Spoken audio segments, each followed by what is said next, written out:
Okay, how's everyone doing? There's a lot to talk about today, so let's get jump into it. I know it's a really catchy title today to get you guys thinking. Was it all a huge scam? Did we all just lose all of our money? Are we screwed? Have you been listening to the wrong people? Is cryptocurrency dead? Ooh, let's think about all that stuff for a little bit, and let's see who's here today. Joey, nice to see you. Todd, Brian, Danny, Mike. What's up, Mike? I know you got some good questions for me. I hope all you guys have some good questions for me. It's going to be a really. I'm going to try and do it in 30 minutes and make it very, very engaging today for all you guys. So, yes, it is a scary time in cryptocurrency, and I've been having talks with several traders that are even thinking to leave it. So, this is really, really something big that we have to look at and discuss very seriously where we're going. So, what's up, Dom? Eric, thank you. Welcome back as well. And Jethro, good to see you guys. So, if you're watching on YouTube, I see you there, Alan. Just click on that subscribe button or hit that bell so you don't miss any of the other things that come up in the future. So, continuing on, let's get talking about, are we fudged? Is everything going to be going down? Are we done? Are we screwed? Is it over? Okay? I have never heard so much of that in my life until today. Today was the day where I was like, wow, dumbfounded by the holy moly, everyone's losing their mind. And so, oh, my mic's low. Give me a second here. Is it better now?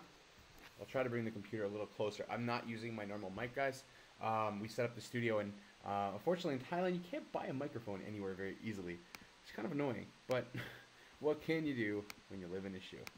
All right, so let me just try to make it a little louder for you guys. Let's see if this helps a little bit. Is this better? Is this better? Better, better. Hopefully. I hope it is. Anyways, let's continue on and get down to it. I just turned it up. So, what's up, Scott? How you doing, brother? Yasser, imagine how they feel when it hits 4,900. Yeah, and that's the thing. Yasser has been calling 4,900 for a long time.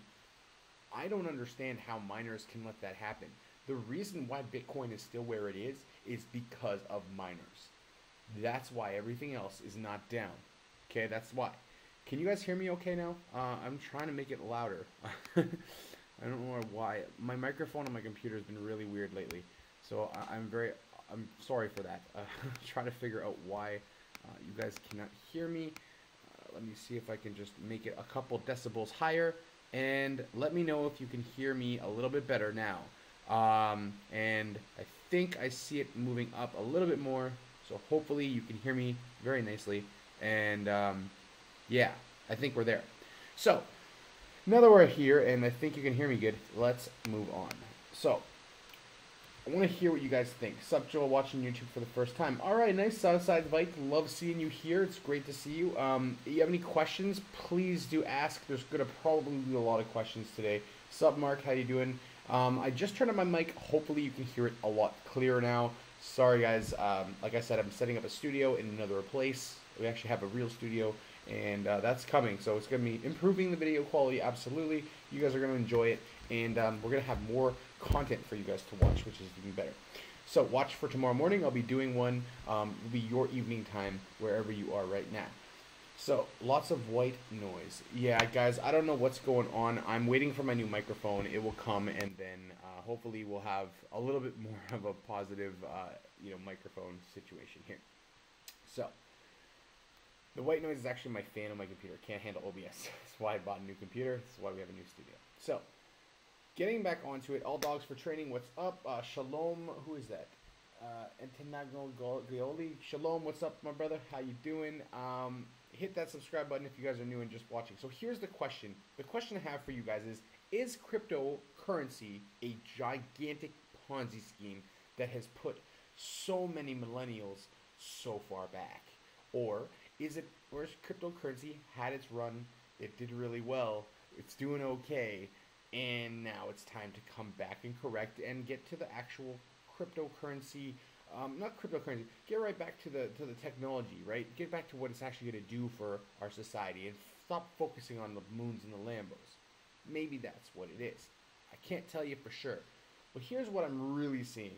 I'm seeing three things that happened this last week, and I'm going to tell you why this is not making me feel scared as much as other people. Aaron, nice to see you. I love Manya. Yeah, keep bringing those new people. And guys, if you have friends who are in crypto, do ask them to come watch. I love helping them answer all their questions. You guys also can answer their questions too. Mike says, if that helps to get all the weak hands out of the scene and get some regulation, then absolutely yes. I agree with you, Mike. Mike, I agree with you. I think what we really are doing at this point now, we're really getting rid of the people who are non-believers. People that were just in for the money, now they're really, really gone. And so that's kind of one of those things that's there. Let's define what a Ponzi scheme is to find out. Well, that's a good point, Yasser. I agree that a Ponzi scheme is basically what BitConnect was. So basically, you invest your money, we're going to give you good returns, or we're going to do something and it's going to be amazing, and if you give us your money, we're going to do something great for you. That is basically how a Ponzi scheme starts. So Madoff had one, and there's many different examples of Ponzi schemes. Basically, it's investing money into something that is supposed to be there, but it's not really there. So people could say that Bitcoin is a Ponzi scheme, that Bitcoin has, no intrinsic value. Some people say no backed value, all that stuff. So people would say potentially there is a Ponzi scheme. So there needs to be a single group on top. There is the Bitcoin Foundation, pyramid collecting the funds. So that they're not doing, but they're holding a lot of the funds and they control where Bitcoin goes. So I'm not saying this is really bad. I'm saying that it's possible. All right, thank you guys for letting me know my mic's still low. I can't tell you why. I've been having issues with my computer, and that's why I have set up a studio. So if you can't hear me right now, just let me know, and I'll try to make it louder. I think now I just made it louder. Hopefully it will stick that in that range. And if it's noisy, I'm sorry, guys. What is my take on ETH? ETH is a project with a credible genius running it who's also an incredible idiot. Okay? I love Vitalik, but he's a moron. So is Charlie Lee. I love those guys. But when you put them in front of a world, you put them in front of the whole world and they're telling you that they don't believe in their own projects.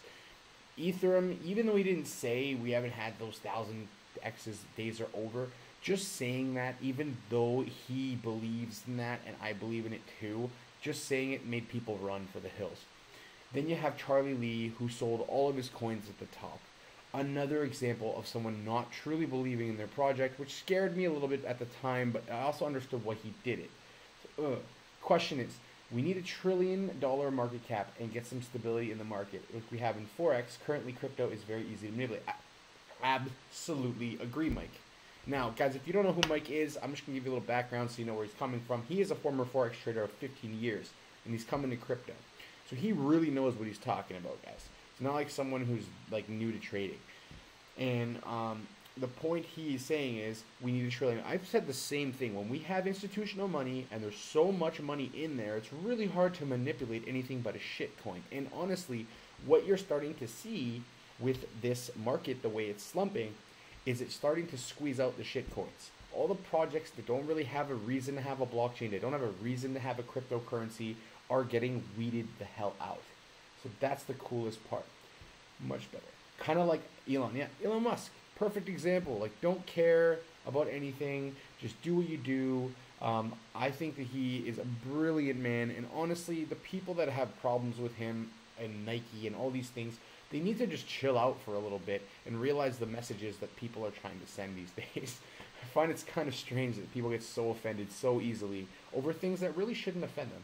So I'm a victim of that too. So we all have to get bigger and stronger. So Vitalik tweeted today that he didn't say there's no room for growth, but 1,000 times, which is a valid point. I agree. But the point is that when he said that again, a ton of people dumped their ETH. You can't say stuff like that, which people who don't understand this market will actually take that as if he doesn't believe in his project.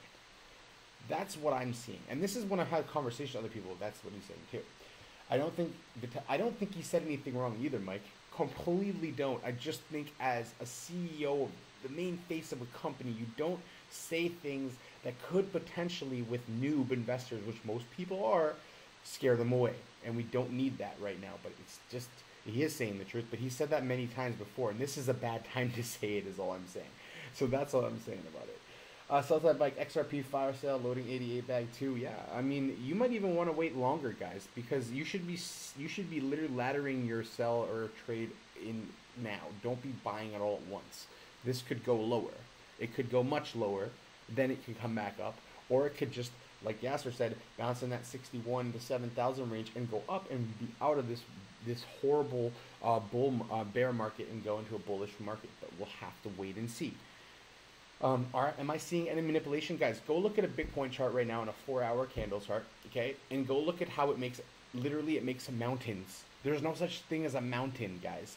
A straight up sideways movement and a straight down in one day is pure manipulation. And whether it's Bitcoin or any other coin like Bitcoin Diamond or Bitcoin Gold or any of these coins that are being manipulated, it's obvious to me. So obvious. And other people find it obvious. And then sometimes, like Yasser said, sometimes, just the way it is. So, people have their sell orders in, traders do, and they hit the mark and they sell and then they move down. But I think there's a little bit of manipulation no matter what. So, are those people that hear the wrong things are the ones you are so right, Mike. It's so true. But I don't know if we really want them gone. I think they just need education. I think this is what my whole platform started off when I started my first video in November 2017, was I saw there's a lot of people getting overly hyped up, including myself, and that someone needed to ground them and teach them stuff. And I think that that's what we need for a lot of these guys now. Your Genesis vision has been a great hedge on Bitcoin. Yeah, that one, I think, the best hedge of Bitcoin right now would be actual gold, potentially. It's a good hedge. Stock market right now is in a volatile state. Not in a volatile state yet, but could be potentially volatile in the next 2 years. So that's something you also think about. So it seems like all the markets are kind of sideways or going down right now, except for some of them are still moving, but they look really, really over the top. So we have to wait and see, really, ultimately, to see where we go. But the question you guys are all asking me probably is, what about the SEC? Well, here's what I think is happening and why we haven't seen any freaking volume at all. The volume comes from what? Where does this volume come from? It comes from people investing money into crypto, right? So why are we not having volume in crypto? What's the reason for that? I don't really know myself at this point, except for lack of market confidence outside of the retail, like in the retail investing part. So, Joe, with all due respect, dude, you can't fix stupid. You can't leave. Thanks a lot, Mike. I get it. I do. I completely understand, man. What my platform is here, Mike, is actually to try my best to help a lot of the people that want to understand and aren't stuck that they understand it already. And I think there's a lot of people that have gained a lot from that. Now, Dodge, guys, is a really interesting one. Now, there's been a lot of talk about this partnership thing on Amazon, but I can't find any real factual evidence of that yet. So I would not say to do anything with Dodge. It's been running up 200%. It's probably at an all-time high for at least this year, or I don't even know about, not last year, but definitely this year it's a way all-time high. It's been running up 200% in 2 weeks. Dodge is a coin where if I had it right now, I would be probably selling some of it at this point. This is not financial advice. I probably would be, because it's Dogecoin and it was created as a meme coin, guys. Like let's be real. If it's going up that much, there's not a real reason for it. And this Amazon idea of them being partnered with Amazon, come on, that makes no sense. It's Dogecoin. Why would Amazon choose Dogecoin of all the coins they could have picked? It doesn't even make any sense. So that's something to keep up and just keep in mind. OTC, that's a really good thing. Dodge and Amazon, what, why? Exactly, and that's what you guys have to think of, right? Like, I hear this stuff, and it's just like when we had IOTA with Volkswagen, and it didn't happen, and then it did happen, apparently. The thing is, we have to make sure that we check our facts, guys, and there's a lot of bullshit in this market. You have to always question yourself, and if Dogecoin's with Amazon, you gotta really, really question that. Low transaction fees, sure. But Dogecoin is not going to be the main coin Amazon's going to use. Amazon's going to make Amazon coin. Why the hell would they want Dogecoin to make money? Doesn't make any sense. Yes, exactly. Thank you. Thank you very much, Mike. It screamed FUD to me. I looked high and low. I looked into Amazon's website. I looked on Dogecoin's website. I looked at Reddit. I looked at Bitcoin Talk. I looked at everywhere you could find, and there's no real evidence of this shit. So it's bullcrap. So that's all I'll say. It doesn't exist. That's absolutely right. Hodl time until we get in a better place. Honestly, Brian, at this point, I would probably start thinking of if you have a very big pot of something that's not down that much. There's a lot of ways you can play it right now. I'm sure a lot of traders would tell you to get what you can out and wait, or trade on the short. But this is a really hard thing to do. Personally, for me, it's hard to take all my money out and put it into shorts. But I do it when I need to do it. So it's one of those things personally you have to just figure out. If Amazon legitimately partnered with Dodge, I'd be shorting Amazon stock. So would I be. Yeah, smart Alan. All right, so this is really important to look at right above my head. We saw a $642 billion dump so far. And I think we're going to see another $50 billion dump. We're going to see the lowest low we've ever had in crypto in the last 16 months by the time it's all done. That's what I think is going to happen. So in 4 to 6 weeks, when we get out of this channel, I think the market will be at $150 billion, and then we're going to start to slowly climb. And that is going to take a while for the FOMO to start all over again. 2 weeks, I'm about 200, 300K. Jesus Christ, that's brutal. Yeah, Mike, but here's the thing. What goes down comes up. You know that as a trader. But yeah, hodling, honestly, guys, if you've hodled since the top, you've literally lost 90% of your gains. 90% of anything you put in from the top is gone, literally. And so I really hope some of you guys didn't just listen to people telling you only to hodl all the time.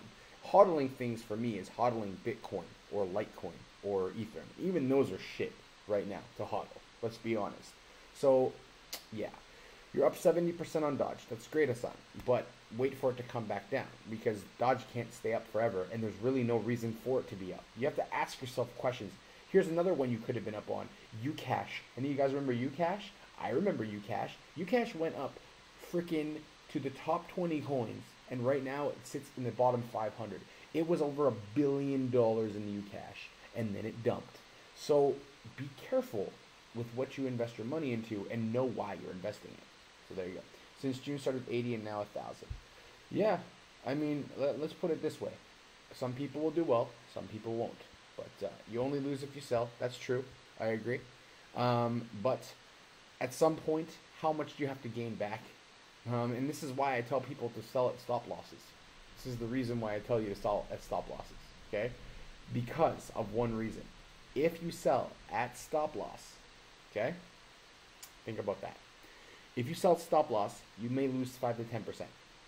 But if you hodl, you will lose and lose and lose as far as it goes down. So guys, if there's any advice I could ever give you is don't be so stuck on the coin. If it's gonna stop out and you let it stop out. If a bunch stop out, let them all stop out, guys. It's okay. You'll make it back the next trade. You have to think like that or you get wrecked in this market, in any market. All right, let's continue on. We see that in India, they're actually ready to legalize crypto. They're meeting Japanese and UK officials, trying to figure out how to create a policy for India.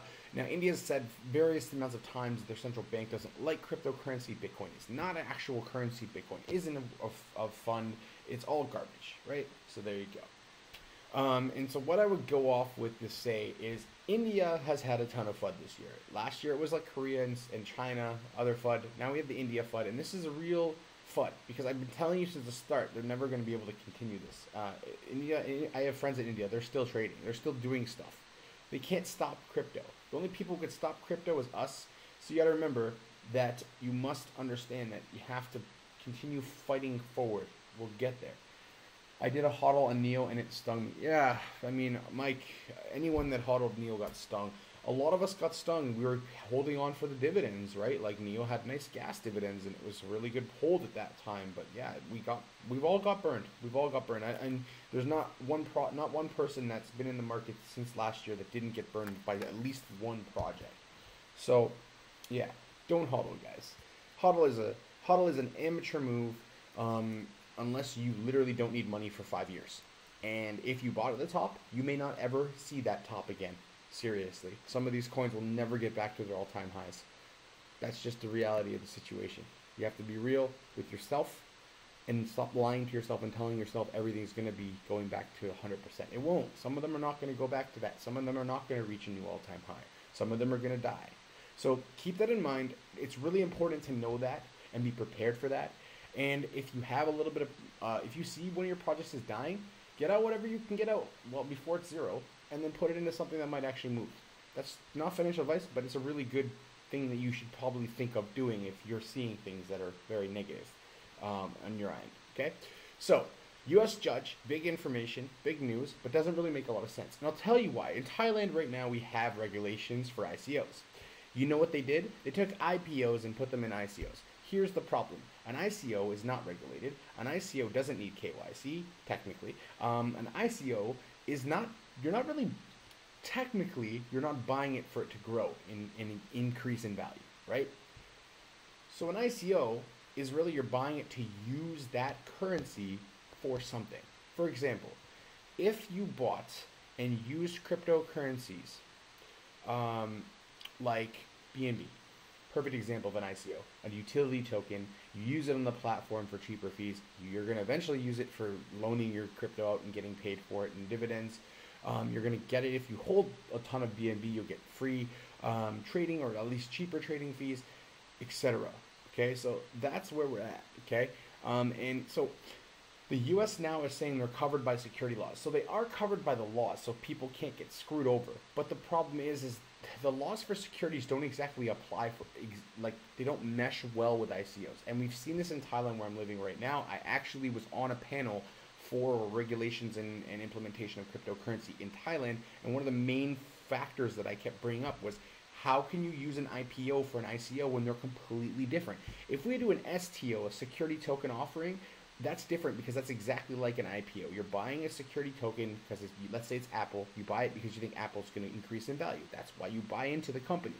With an ICO, you're not buying into the company. You're buying to be able to use something that that company is offering on their platform. It's like a gift card, okay? You buy a gift card, you can use it on their platform. It's the same kind of idea. Now, when you have a bunch of stores that are owned by a similar group, then they have a gift card and you can use it in many different stores. That's the same thing as a utility token. Okay, think about them like that. You'll understand them better, and you'll understand why that doesn't actually work well with an actual security, because you're not buying it into the company. You're actually going to use that utility token, and that's what you should be doing. And some people are still buying them thinking they're going to go up in value, which they might, but that's just a byproduct of that's just not the main reason why you're buying it. So that's just something to keep in mind. It's important to understand that. Mike says, and considering Neo bid for BitTorrent with TRX and TRX got it, it wasn't a good thing for Neo. No, it wasn't. And you know, here's a really good important thing for everyone to understand. Why did Neo and TRX want BitTorrent? What does BitTorrent or torrenting have to do with crypto? Does anyone have any idea what that has to do? Because I'll tell you what it has to do. BitTorrent gives the ability to seed to several different people at one time. Meaning, I can get a little piece of information from a ton of different computers. So what it essentially does is it speeds up the blockchain. Your TXs increase, your scalability increases, and that is what BitTorrent is going to do for TRX. And that's why I'm bullish on TRX long term. Long term, they have a great strategy set up. Don't hodl, but I still believe Bitcoin at 20. Yeah, I think, guys, Bitcoin is one of the things that you can hodl because it's the mover. It moves everything in the market. Unfortunately, that's not a good thing, but it's true. It moves everything in the market. So if Bitcoin goes up, everything goes up. Every Bitcoin goes down, everything goes down. That's just how it works. Failed at the hodl method earlier this year. Big losses, but great lesson because it made me start studying TA. Absolutely, London, man. Study TA, learn about crypto, educate yourself. This is why I started this course, to educate you, not to tell you what to buy and sell or what coins you should be buying now. No, to tell you about the stuff so you learn and then make better decisions for yourselves. Okay? That's why I started this. And hodling would have been a great thing to do in 2013 when I first bought Bitcoin. Not now. This year was the worst year to hodl, and you're seeing that. And now we understand why. And yes, it does come down to transaction fee, Mike, 100%. Torrents will give us the ability to do it faster. We already see that when we download a torrent, it goes from so many different places and it's so much faster to download. If we try to just get it from one computer, it would take a lot longer unless that computer is directly connected to you somehow. But with all the little pieces from 1,000 computers, it goes way faster. And that's kind of how the scalability will work for TRX when they do that. All right, just to leave you guys off with something else, because I was talking about the SEC. The SEC hits 2 cryptocurrency firms with formal charges. And what they've done with these firms is basically, let me get the names of them because I had them written down somewhere. I just want to give you guys the names and why they did this. So the thing is, the SEC obviously is still looking for someone to scapegoat, right? We know that in every country there's going to be people that are looking for scapegoats. Why are they looking for scapegoats? Because they want to show that people that they're not going to be able to do this manipulation garbage and do things wrong. So Crypto Asset Management LP, or CAM, it marketed itself falsely, and then they got written up for it. And they said that they were the first regulated crypto asset fund in the United States, and that wasn't true. So they've actually had to pay huge fines to the SEC. And there's another company called Token Lot, and they were the first time that they were charged unregistered broker-dealers for selling digital tokens after the Dow report was published in 2017. And so this is what you're seeing. Broker-dealers have to be legit. That's amazing. That's really good news. I'm into OTC, and it is just a mess. There's so much garbage in there. So yeah. Questions. Waiting on SEC. There are a lot of things mainstream and alternative media outlets don't report. It's a slingshot hidden by red clocks. Absolutely. You don't achieve mass adoption by wishing people will go away. I don't wish people will go away, Sue. Not at all. I actually hope more people will come. I want to educate more people so that when they're ready. Guys, what I'm actually working on right now, I'm going to make a noob. I'm actually developing a noob and advanced and professional cryptocurrency courses so that you guys can learn or tell your friends and family when they want to actually start for very cheap. Learn how to start getting involved in crypto. Someone needs to do it. I want to do it now while the market's down, so when it comes back, people actually are going to be ready and understand what they need to understand so that they're ready for the next wave that comes, because it will come. We all know just when. That's the hard part. So Bitcoin is still and will be a store of value, and I 100% agree with that. And there'll be 25 million millionaires and 1,250 billionaires in the world. Bitcoin will reach $1 million because there isn't enough supply. I agree. Supply and demand economics, absolutely. And here's the thing. I'm trying to accumulate, personally, 50 Bitcoin. That would be my ultimate goal in the next 5 years. Accumulate 50 Bitcoin. People ask me, why 50 Bitcoin? What's that number? I said because the value of those 50 Bitcoin in 10 years, in 15 years, in 20 years, my whole family will be set for life. And not just my family, families, because Bitcoin will always increase in value because it's deflationary. The more people on the earth that want Bitcoin, the less Bitcoin there is, the more it's worth. And the thing is, because there's only 21 million, and really, we all know there's only 17 million after they're all mined, because so many of them are lost. I even lost some, so I know for a fact there's more lost. There you go. That's what I have to say about that. Accumulating Bitcoin is absolutely fundamental. Bitcoin was only the blockchain we ever really needed. Everyone's using blockchain for the wrong reasons. They're using blockchain for stuff that doesn't need to be on blockchain. They're using blockchain for databases when you can't immutable. It's immutable. When you have, here's a really good example why blockchain isn't always accurate. 1, it's slow. 2, it's a database. 3, it's immutable. So if you're a coder and you're using it, you can't actually change it. That's kind of bad, because then you have to do a hard fork, and that's kind of stupid. And then everyone has to agree to do the hard fork, which is also kind of stupid. You see what I'm saying here? So blockchain is great for some things, but other things is like, why? And that's the thing. No one's asking why. Like, how does that even make any sense? That's what I'm here to help you guys with. So, yeah, buy the dips, absolutely. What's up, all? And Alan. So, that's where we're going to end today, guys. I'll see all you guys on Friday. Tomorrow morning, or tomorrow afternoon, or whatever it is, I'll be making a video, and keep your eyes out on it, because we're going to be doing some really cool stuff. It's coming up. I'm going to have I promise you guys that my quality is about to increase a lot. So I hope you guys will enjoy that. Any questions before I leave for tonight? I think we're right at like the 30-minute mark, which is exactly where I want it to be, so that's great. All right, so who has some questions? Any questions? I know, Mike, you had a question potentially about Ripple. Kenneth, I don't think is here, but ask away if you have a question. And Fami, am I still too quiet for you? Hopefully not. Hope you can hear me nice and clearly. Are we at the bottom now? Giselle, I don't think so. I think our bottom is around 61, And the next bottom after that is 49. I don't think we're going to get to 49, and I've said it several times because of the miners, and literally my theory has been keeping right on point because everything else has gone down except for Bitcoin. It's still in its channel. Yasser might have been just right with that, but here we go. XRP updates. XRP and R3 have settled outside of court. Whatever their dispute was, their $1 billion lawsuit is now settled, so now they're all happy and dandy. And so I'm continuing my research on XRP, guys. There's no more extra information. I'm going to try and not do it every day, so it's kind of shilly. And so as I come, I'm going to keep going. So just a question about the legal dispute surrounding XRP and Ripple and what you know about it. Basically, I don't know very much about it, Mike. It's a question that I've actually asked some of the other people, like Kenneth, about to try and find out more information. Because remember, I only started getting into Ripple and researching about a week and a half ago, not even that maybe. So I'm still kind of fresh in my research.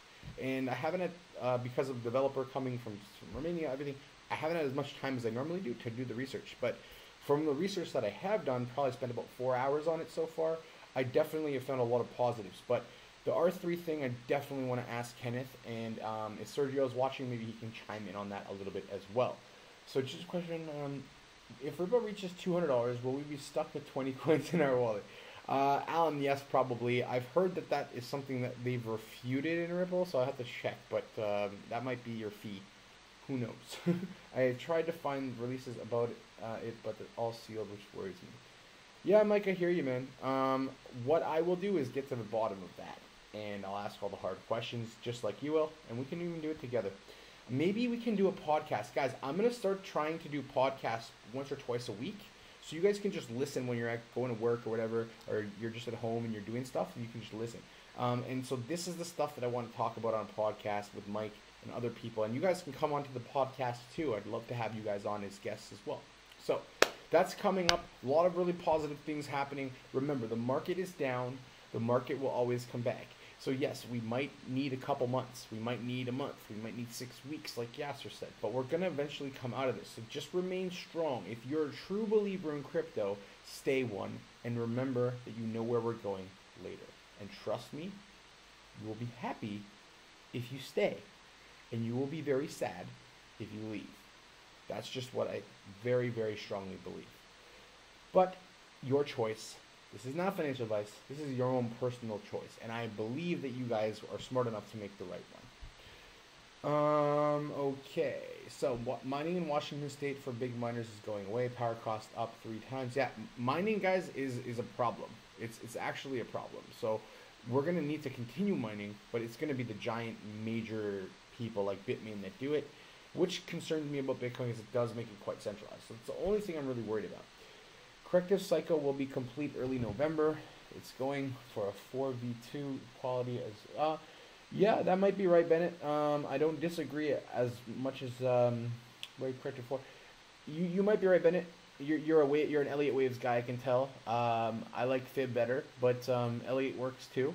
And so it's possible that we're looking for November, but as you know in crypto, you can't really set a timeline on it. But that almost fully coincides with what Yasser said the other day about 4 to 6 weeks, which is almost November. So yeah, this is pretty on point there, man. So we'll see. Anyways, you guys have a great Wednesday. It's hump day. Go do something fun. Don't worry. Once you get over the hump, almost the weekend. Sweet, right? Awesome. So I'll take it easy, guys. Remember, if you have any questions or concerns or anything, just hit me up in the crypto education group, and it will be awesome. You use Fib and Elliott Waves combined. Thanks for following up on a comment. No problem, Bennett. That's great. Yeah, I think that you're not incorrect. I think that is a very, very reasonable explanation of where we're going, and it's kind of coinciding with a couple other traders that I know. So that's right. But remember, there's a lot of traders that I know that are going to probably leave until November too, just because they need a break from crypto. It's been really down, and it's really hard to predict and call. So some people are just kind of taking a break. So we'll see. Now, I'll take it easy, guys. Don't worry about the market, okay? Is crypto a Ponzi scheme? Absolutely not. It's not a Ponzi scheme. It's just shaking out all the crap, and it's going to get ready for the big money to come in. And I know why they're not in yet, and they're going to be coming in the future. So, yeah. So Mike's out till November. A lot of people are going to say that they're out till November. And I don't blame them. I might even be out till November. I'm not going to actively try to trade too much as in the next month until I see volume start to come back, because the issue right now is volume. We have 10 billion a day. It's just not enough. The volume is stagnant. ETH is dropping to the highest low to the lowest low it's ever had. And the craziest part about it is it just keeps getting shorted to shit. People are literally taking out mortgages to short ETH. That's how bad it is. So I'm kind of worried for ETH, absolutely. I think that it will recover, but I don't know if we'll ever see $1,000 ever again. I don't think it's going to happen. A lot of people think it's going to happen. I don't know. I don't think if we see $1,000 it's going to happen in the next year. No way. So we'll see. I could be wrong. I've been wrong before, but it just doesn't seem that way at this point. I just don't see the money coming in. I see it all going out. So we'll see. Anyways, have a great day, guys. I'll see all you guys on Friday. Remember, if you have any questions, hit me up. Don't be shy. Click on that like and share button and subscribe button, and I'll see all you guys in a couple days. Have a good week. And remember, don't let the market bugs bite, because they'll be okay. Promise. Ladies are one. Good night.